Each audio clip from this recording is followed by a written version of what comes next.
Walt Disney presents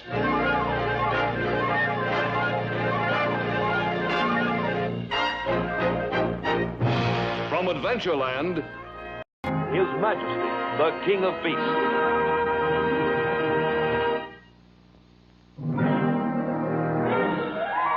And now your host, Walt Disney. In our continuing search for true life stories, we've come across many fascinating subjects. But of them all, none is more intriguing than the African lion. We knew that filming this true and full story of the regal monarch would be a difficult and ambitious undertaking, and it certainly was. Nearly 3 years were spent in the heart of Africa, photographing what I believe is our most exciting adventure program, the story of His Majesty, the King of Beasts. From ancient times, the great landmass of Africa has been called the Dark Continent. The name came from the early map makers. They knew so little of this unexplored region, they left it a blank on their charts. For centuries, it remained a land of mystery. For Africa, like an ancient fortress, was surrounded by natural barriers that kept civilization out. Across the north, a vast desert, the impassable Sahara. On the west, a dense jungle, a wall of tangled underbrush along the Congo. In the south, an arid bush country. And on the eastern shore, fever-ridden swamps became a barricade to all who would invade this land. In time, of course, explorers penetrated nature's blockade. And in the dark heart of Africa, they found a primitive paradise. It was neither desert nor jungle, but a broad plain broken by forests, deep lakes, and towering peaks. The dominating landmark is the highest mountain on the continent.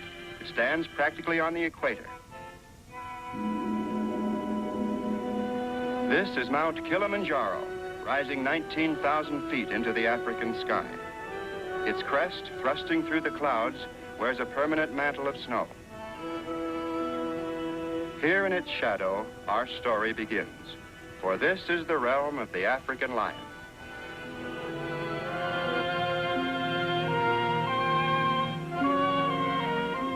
All hail His Majesty, unchallenged ruler of a vast domain. And yet, uneasy lies the head that wears the crown. It's either famine or feast, and when there is a feast, there are relatives. There's bitter competition for a place at the royal table. Those with the longest reach and the loudest snarl rate the largest portion.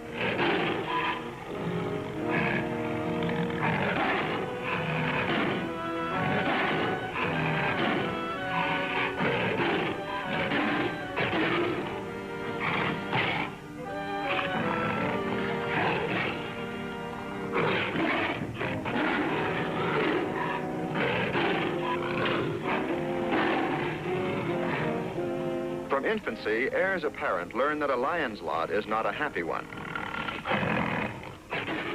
Even in the twilight of his years, there's no peace for the King of Beasts.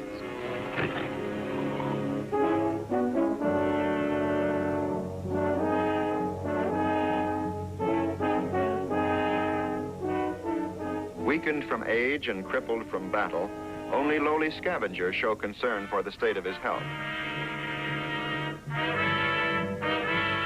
Wild dogs, jackals, and hyenas, the meanest subjects of his realm, plague his final days.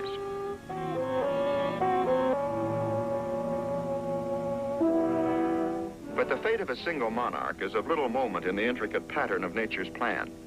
And here in the shadows of majestic Kilimanjaro, the royal court reigns eternal.